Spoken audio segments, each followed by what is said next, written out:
Diabetes general గా అందరికీ తెలుసు. డయాబెటిస్ లో టైప్ 1, టైప్ 2 డయాబెటిస్ లు ఉంటాయి అని అందరికీ తెలుసు. కానీ చాలా మందికి తెలియంది ఏంటంటే టైప్ 2 డయాబెటిస్ లో 4 రకాలు ఉంటాయి, 4 సబ్ టైప్లు ఉంటాయి, సబ్ కేటగిరీలు ఉంటాయి. వాటి గురించి మాట్లాడటానికి ఈ రోజు ఈ వీడియో చేస్తున్నాను. అసలు ప్రతి సబ్ కేటగిరీకి కారణాలు వేరు ఉంటాయి, రిస్క్లు వేరు ఉంటాయి, ట్రీట్మెంట్ విధానం కూడా వేరుంటుంది. ఈ డయాబెటీస్ అంటే టైప్ 2 డయాబెటీస్ అంటే ఏంటి, దాంట్లో ఉన్న 4 సబ్ కేటగిరీస్ ఏంటి అనే వాటి మీద ఈ వీడియో చేస్తున్నాను. నేను మీ డాక్టర్ రవికుమార్ చింత సెల్ హెల్త్ క్లినిక్ నుంచి. ట్రెడిషనల్ గా టైప్ 2 డయాబెటీస్ అంటే మనకు తెలిసింది ఏంటి, అదొక సింగిల్ డిసీజ్ అని కదా. జనరల్ గా బ్లడ్ షుగర్ పెరుగుతుంది, మనం టాబ్లెట్ వేస్తాం, మెట్ఫార్మిన్ ఇది వేస్తారు. ఇంకొద్ది రోజులు అయిన తర్వాత కాంబినేషన్ డ్రగ్స్ అని ఇంకోటి కలుపుతారు. ఫ్యూచర్ లో చివరికి ఇన్సులిన్ తీసుకున్న దగ్గరికి వచ్చి ఆగుతారు. కానీ మనం అర్థం చేసుకోవాల్సింది ఏంటంటే, ఒకవేళ ఇద్దరు వ్యక్తులు ఉన్నారు, HbA1c ఇద్దరికి 8.8 అనుకుందాం, కానీ వాళ్ళిద్దరి బయాలజీ వేరువేరుగా ఉండొచ్చు కదా. ఉదాహరణకు ఒకళ్ళకి ప్యాంక్రియాస్ లో ఇన్సులిన్ సఫిషియెంట్ గా జనరేట్ అవ్వకపోవటం ఒక సమస్య అయితే, ఇంకొకళ్ళకి మితిమీరి ఇన్సులిన్ అందుతుంది, సెల్స్ తీసుకోలేకపోతుంది. ఈ రెండు వేరు రకాలుగా ఉంటాయి కదా. ఇద్దరిని ఒకే గాడిని కట్టలేము కదా. నేను టైప్ 2 డయాబెటీస్ గురించి మాట్లాడుతున్నాను. పూర్తిగా ప్యాంక్రియాస్ ఆల్మోస్ట్ అసలు జనరేట్ చేయట్లేదు. టైప్ 1 డయాబెటిక్స్ గురించి కాదు. టైప్ 2 డయాబెటిస్ లోనే ఒకళ్ళకి ఇన్సులిన్ సరైన మోతాదులు అందకపోవటం ఒక బయాలజీ అయితే, ఇంకొకళ్ళకి ఇన్సులిన్ మితిమీరి అందుతుంది కానీ సెల్స్ తీసుకోలేకపోతుంది. వీటిని అర్థం చేసుకోవాలి. అందుకే సబ్ కేటగిరీస్ ని కూడా మనం అర్థం చేసుకోవాలి. మొదటి సబ్ కేటగిరీ కింద మనం తీసుకుంటే mild obesity related diabetes, MORD.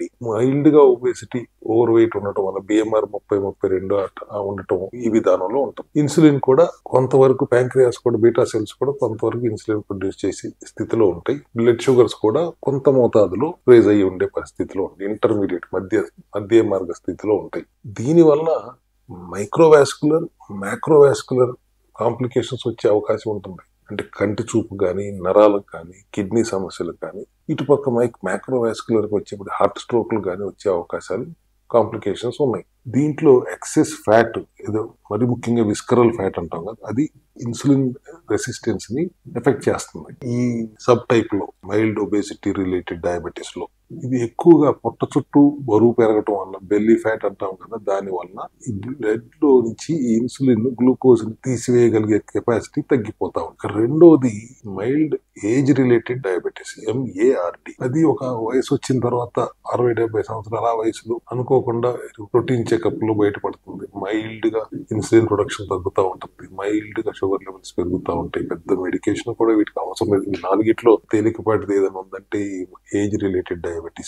ఆహార విధానంలో మార్పులు చేసుకుంటే సరిపోతుంది, పెద్ద మెడిసిన్స్ వాడుకోవాల్సిన అవసరం కూడా లేదు. బీటా సెల్ రెస్పాన్స్ స్లైట్ గా తగ్గుతుంది, ఇన్సులిన్ రెసిస్టెన్స్ కూడా స్లైట్ గా పెరుగుతుంది. ఇది సామాన్యమైన సబ్ టైప్ కింద లెక్క. మూడవది severe insulin deficient diabetes.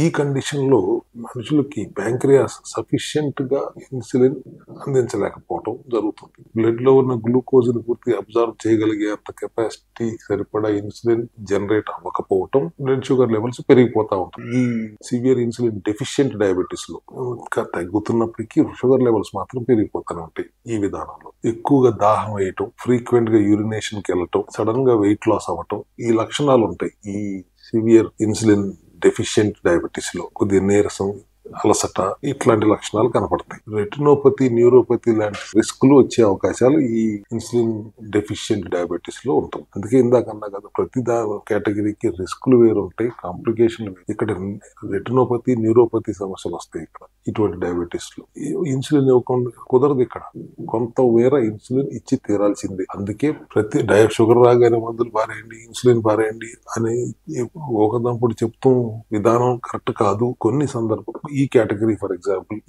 Severe insulin deficient diabetes లో ప్యాంక్రియాస్ పనిచేస్తాను, ఇన్సులిన్ జనరేట్ చేస్తాను, సరిపడా జనరేట్ అవ్వట్లేదు. అటువంటి పరిస్థితుల్లో కొద్దిగా ఇన్సులిన్ మనం బయట నుంచి ఇవ్వాల్సిన పరిస్థితి ఉంటుంది, తప్పదు. కొద్ది రోజుల పాటు గ్లూకోటాక్సిసిటీని ప్రివెంట్ చేయడానికి ఇన్సులిన్ కొద్దిగా ఇవ్వాలి. దాంతోపాటు కొన్ని సప్లిమెంటరీ సపోర్ట్ కూడా ఇవ్వాల్సిన అవసరం ఉంటుంది.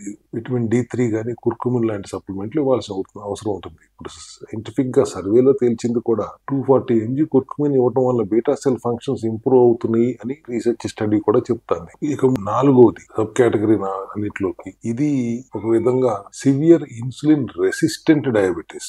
ప్యాంక్రియాస్ మితిమీరి ఇన్సులిన్ ఇస్తుంది, సెల్స్ తీసుకోలేని పరిస్థితి. Muscle cells, fat cells, liver cells వాటిని తీసుకోలేని రెసిస్టెన్స్ డెవలప్ చేసేసుకుంటాయి అప్పటికే. ఎందుకు? సెల్స్ అన్ని ఆల్రెడీ గ్లూకోజ్ తో నిండిపోయి ఉన్నాయి, తీసుకునే పరిస్థితిలో లేవు. ఇన్సులిన్ ఫ్లో వరదలాగా ప్రవహిస్తుంది కాబట్టి వెళ్లి లివర్ చెప్పి లివర్ ద్వారా ఎడిపోస్ టిష్యూలో మళ్ళీ దీన్ని ఫ్యాట్ గా కన్వర్ట్ చేసి ట్రైగ్లిజరైడ్స్ గా మార్చి అట్లా స్టోర్ చేస్తుంది. ఇంకా ఇన్సులిన్ వరదలా ప్రవహిస్తూనే ఉంది, గ్లూకోజ్ ఉండిపోయింది. గ్లూకోజ్ అయితే ఉంది కానీ సెల్స్ రెసిస్టెన్స్ ఉన్నాయి, తీసుకోలేకపోతున్నాయి. ఈ condition severe insulin resistant diabetes. ఇది అధిక బరువు దారితీస్తుంది, బ్లడ్ ప్రెషర్ పెరగడానికి దారితీస్తుంది, ఫ్యాటీ లివర్ రావడానికి దారితీస్తుంది. వీటిలో వచ్చే కాంప్లికేషన్స్ ఇవి. కిడ్నీ డిసీజ్ రావడానికి దారితీస్తుంది, కిడ్నీ ఫిల్టరేషన్ సరిగ్గా అవ్వకపోయే పరిస్థితికి దారితీస్తుంది, హార్ట్ అటాక్, హార్ట్ స్ట్రోక్లు రావడానికి దారితీస్తుంది. ఒక్కొక్క సబ్ కేటగిరీకి ఒక్కొక్క రకమైన సిమ్టమ్స్, ఒక్కొక్క రకమైన రిస్కులు ఉన్నాయండి. వీటిని అర్థం చేసుకోకుండా అన్నిటిని ఒకే గాడిని పడేసి డయాబెటీస్ వచ్చిందంటే మందులు మాని కార్బోహైడ్రేట్ ఇవ్వక ఫుడ్ లో మార్పులు చేసేసి నో కార్బ్ డైట్ లోకి వచ్చి పర్సన్ టు పర్సన్ అతనికి ఏ విధమైన డయాబెటిక్ ప్రాబ్లమ్ తో ఉన్నాడు, మైల్డ్ ఒబేసిటీ రిలేటెడ్ డయాబెటీసా, మైల్డ్ ఏజ్ రిలేటెడ్ డయాబెటీసా, సివియర్ ఇన్సులిన్ డెఫిషియెంట్ డయాబెటీసా, సివియర్ ఇన్సులిన్ రెసిస్టెన్స్ డయాబెటీస్ అనేది మనం అర్థం చేసుకుని మన సెల్ హెల్త్ క్లినిక్ లో పర్సన్ టు పర్సన్ సరిగ్గా డయాగ్నోస్ చేసి ఆ విధంగా దానికి పరిష్కార మార్గం ఏర్పాటు చేసి వాళ్ళకి అర్థమయ్యేలా చెప్పడం వాళ్ళ సెల్ హెల్త్ క్లినిక్ లో మాత్రమే జరుగుతుందండి.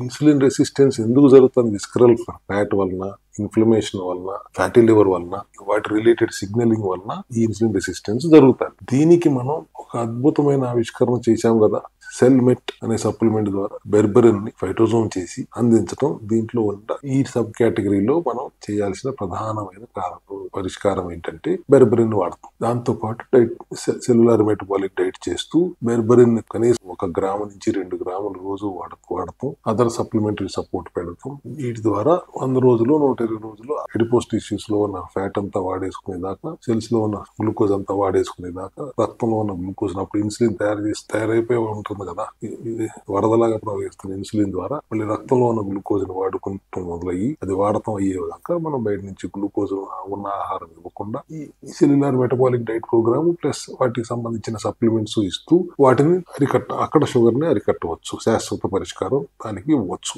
ఎందుకంటే బెర్బరిన్ గానీ, కుర్కుమిన్ గానీ సప్లిమెంటరీ సపోర్ట్స్ అండి. విటమిన్ D3 ని K2 కాంబినేషన్ లో ఇస్తూ, నానో సిల్వర్ సొల్యూషన్ అందిస్తూ, బెర్బరిన్ ఫైటోజోమ్ చేసిన సప్లిమెంట్ అందిస్తూ రూట్ కాజ్ ని అడ్రస్ చేస్తాం. సెల్ హెల్త్ క్లినిక్ లో సిమ్టమ్స్ ని అడ్రస్ చేయమండి. మందులు వాడొద్దనే చెప్తాము. ఫార్మాస్యూటికల్ డ్రగ్స్ ఏవైతే ఉన్నాయో ఇవి వాడొద్దనే చెప్తాము. ఏది? సివియర్ ఇన్సులిన్ రెసిస్టెంట్ డయాబెటీస్ లో.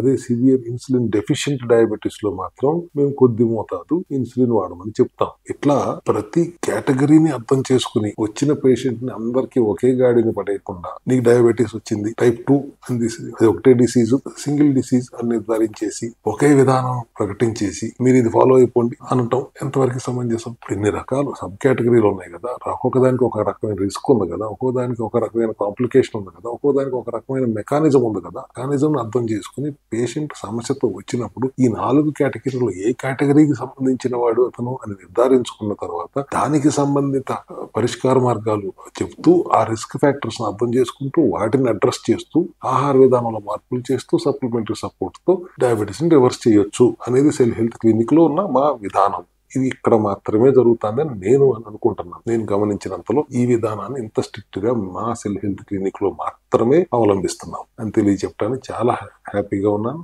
మా సేవలు ఇటువంటి సమస్యతో ఉన్న వాళ్ళు ఎవరైనా సెల్ హెల్త్ క్లినిక్ సంప్రదించండి, మా డాక్టర్ని సంప్రదించండి, వాళ్ళ డయాగ్నోస్ ని అర్థం చేసుకోండి, వాళ్ళు ఇచ్చే ప్రోటోకాల్ ని పాటించండి. ఖచ్చితంగా డయాబెటీస్ నుంచి శాశ్వత పరిష్కారం మీకు అందించబడుతుంది అనే ఒక నమ్మకం, దమ్ముతో ఈ రోజు నేను ఈ వీడియోని ముగిస్తున్నాను. Thank you very much.